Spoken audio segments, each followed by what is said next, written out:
이 본문은 13절부터 16절까지가 한 묶음이고, 그리고 17절부터 20절까지가 한 묶음입니다.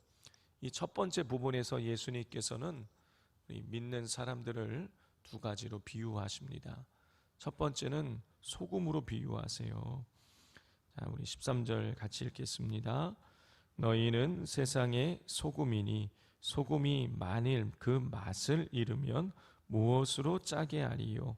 후에는 아무 쓸데 없어 다만 밖에 버려져 사람에게 밟힐 뿐이니라. 자, 13절을 보면 예수님께서는 소금이라는 형태를 좀 중요하게 여기시는 것이 아니라 그 맛을 중요하다라고 말씀하고 있는 것을 우리가 볼 수가 있습니다.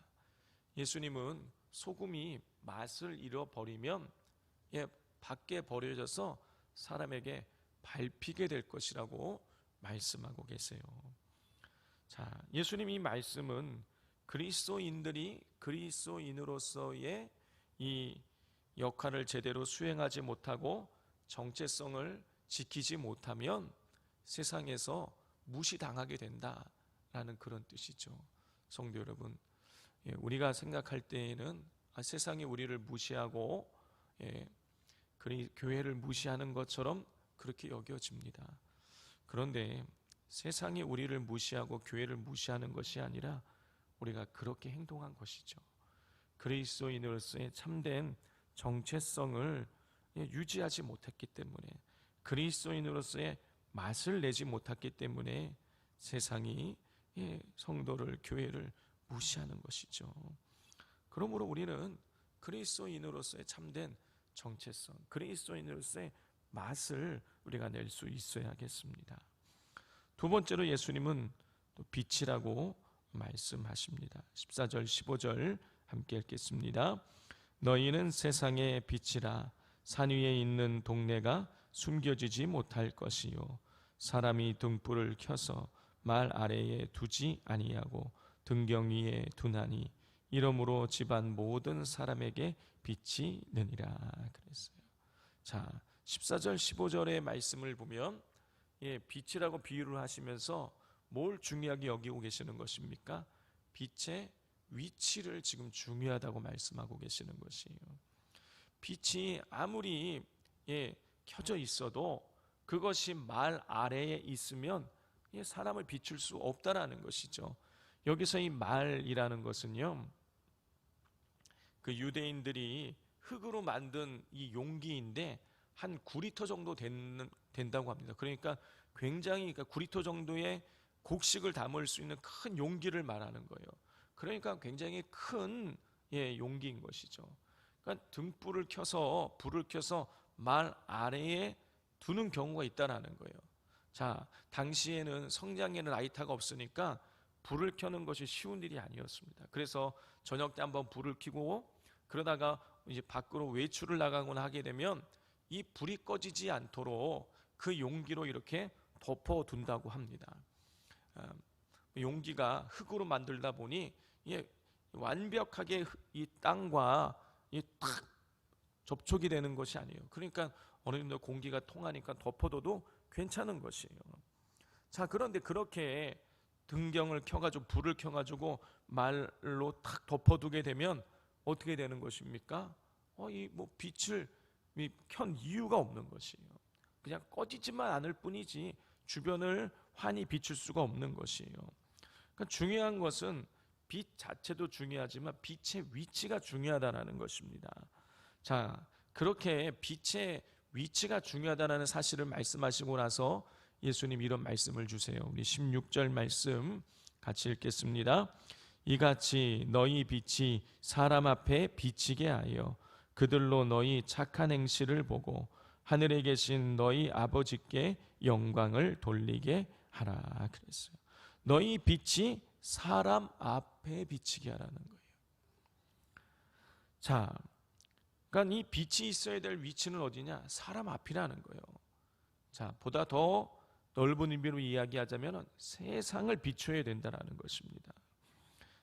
착한 행실을 통해서 그래서 사람들이 하나님께 영광을 올려 드려야 된다는 거예요. 자, 그러니까 또 이 빛은 그리스도인들이 마땅히 행해야 될 선한 행위를 의미하는 것이죠.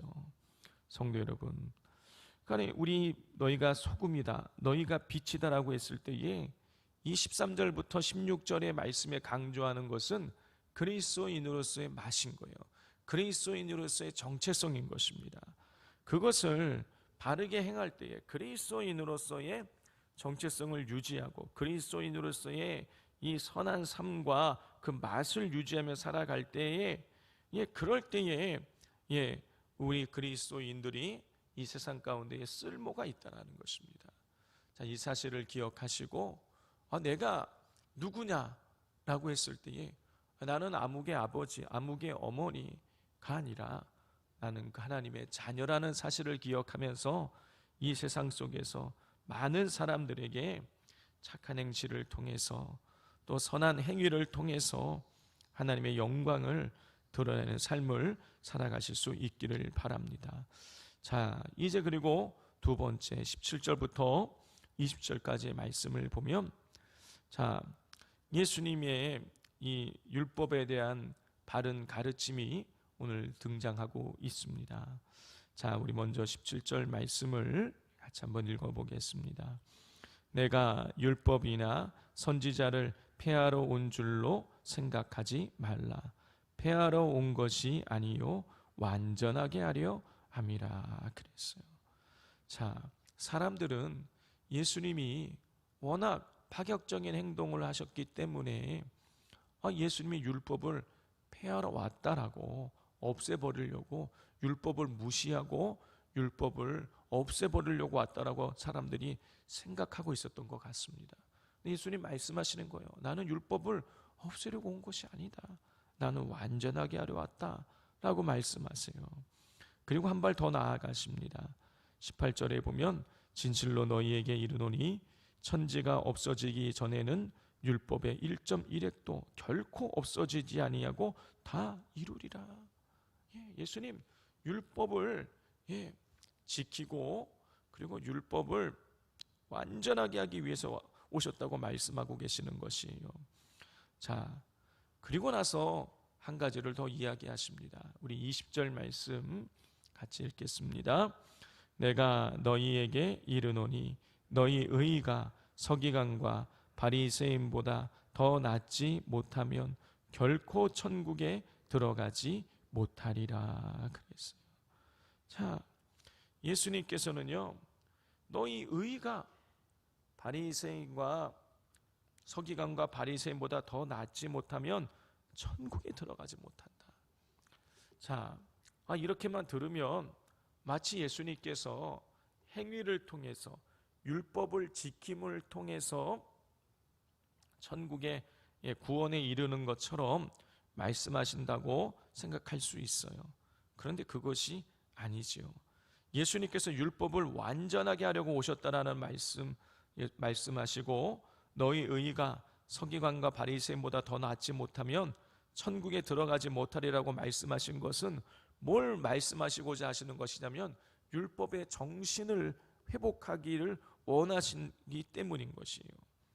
당시에 서기관과 바리새인들은 그냥 이 문자적으로 율법에 있는 내용들을 지키기만 하면 내가 구원받을 수 있다라고 생각하고 있었다라는 것이죠. 그러나 예수님은 그게 아니라는 거예요. 예수님은 율법에 기록한 대로 다 행했다고 할지라도 그것이 율법을 지킨 것이 아닐 수 있다는 사실에 대해서 말씀하고 계시는 것이에요.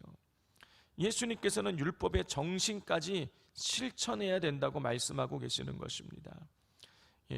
바리새인들과 서기관들은요, 율법을 문자적으로 지키려고 했어요. 간음하지 말라. 나는 간음 안 했으니까 나는 구원받을 수 있다라고 생각했다라는 것이죠. 그런데 예수님 뭐라고 말씀하셨죠? 남자들 보고 여자를 보고 음욕을 품은 자마다 이미 간음한 것이다. 그걸 행위로 꼭 옮기지 않았다고 할지라도 겉으로 간음을 하지 않았다고 할지라도 속으로 음욕을 품었다면 그건 간음한 것이라는 것이에요. 자, 예수님께서는 율법을 단순히 행위의 차원으로만 이해하신 것이 아니라 하나님 앞에서의 자세로 이해하고 계시는 것이에요. 아무리 겉으로 내가 뭘 했다 안 했다, 율법에서 하지 말라는 것 또 행하라는 것 내가 그렇게 했다고 할지라도 마음이 빠져 있으면 하나님 앞에서의 바른 자세에 하나님과의 관계가 바른 관계 속에 없다라면 그거 율법 지킨 게 아니라 그런 뜻인 것이에요. 성도 여러분, 아무리 성도 여러분 우리가 봉사하고 헌신하고 또 11조 헌금도 하고 새벽기도도 드리고 모든 예배에 빠지지 않고 다 나온다고 할지라도 우리의 이 마음의 중심이 하나님을 향해 있지 않는다면 그거 아무짝에 쓸모없다라는 것이죠. 제가 지난 수요일 날 설교하면서 제가 이해를 돕기 위해서 말씀을 드린 적이 있죠. 만약에 제가 아주 성실하게 집에 꼬박꼬박 들어가고 집에서 설거지도 하고 청소도 하고 제가 온갖 일을 다 한다고 할지라도 만약에 제 마음 속에 다른 여자를 제가 품고 있다라면 이거는 가정을 제대로 지킨 것이라 할 수 없는 것처럼 우리가 아무리 교회에 나와서 예배를 드리고 온갖 일을 다 한다고 할지라도 예를 들어서 봉사를 한다고 할지라도 그 봉사가 하나님을 향한 것이 아니라 사람에게 잘 보인 것이었다라면 그건 참된 봉사일 수 없다라는 것입니다. 중요한 것은 하나님과의 관계인 거예요. 내가 하나님과 바른 관계 속에 있으면 사람이 보든지 안 보든지 나는 바르게 행할 수 있는 것이죠. 그런 하나님과의 관계가 바르게 되어 있지 않으면 아무리 겉으로 보기에 선한 일을 많이 했다고 할지라도 나는 죄를 짓고 있는 것입니다. 자, 중요한 것은 하나님과의 관계인 것이에요. 우리 올 한 해 동안에 여호와 하나님을 목자 삼고 그리고 목자 삼는 목자이신 그 하나님을 우리 예수님을 쫓아가는 참된 삶을 살아가심을 통하여서 하나님께서 풍성하게 우리를 부족함이 없이 채워주시는 그 은혜를 누리는 우리 2023년 되시기를 주님의 이름으로 축복을 드립니다. 우리 시간 같이 기도하도록 하겠습니다. 이 시간 기도하실 때 하나님, 제가 하나님과의 관계를 바르게 맺어나가게 해달라고 하나님과 이 한 해 동안의 친밀한 관계 정말 하나님을 목자 삼고 전적으로 양으로서 하나님을 의지하며 따라가는 그런 삶을 살아가게 해달라고 기도해 주시고 또 그리스도인으로서 하나님의 자녀로서 이 세상 가운데에 바른 위치에서 바른 영향력을 미치고 바른 선한 일을 행하는 삶을 살아감으로 많은 사람들에게 유익을 끼치는 세상 가운데 하나님의 영광을 드러내는 복된 삶을 살아가게 해달라고 기도해 주시기를 바랍니다. 또한 이제 공무원 시험과 또 국가고시와 각종 자격증 시험 또 수능 정시를 또 진행되는 과정 중에 있는데 우리의 자녀들 하나님께서 진로를 주관해 주시고 꼭 합격할 수 있게 하나님께서 길을 열어달라고 기도해 주시기를 바랍니다. 또 비전센터가 은혜 아래 이루어지도록 한 번 더 기도해 주시고 오늘 저녁에 금요철야 중보기도 팀만 모여서 기도하기를 원합니다. 많은 분들 우리의 헌신하신 분들 나오실 수 있게 또 이 방송을 지금 듣고 계시거나 이 현장에 계신 분들 가운데에 기도하기를 원하시는 분들이 계시다면 저녁 7시 반까지 지하 우리 꿈샘홀로 나와주시면 되겠습니다. 그 기도회를 통해서 금요 기도회가 잘 준비되어질 수 있게 해달라고 우리 하나님 은혜 내리어 달라고 기도해 주시기를 바랍니다. 이 시간 우리 주여 삼창하고 기도하겠습니다. 주여 주여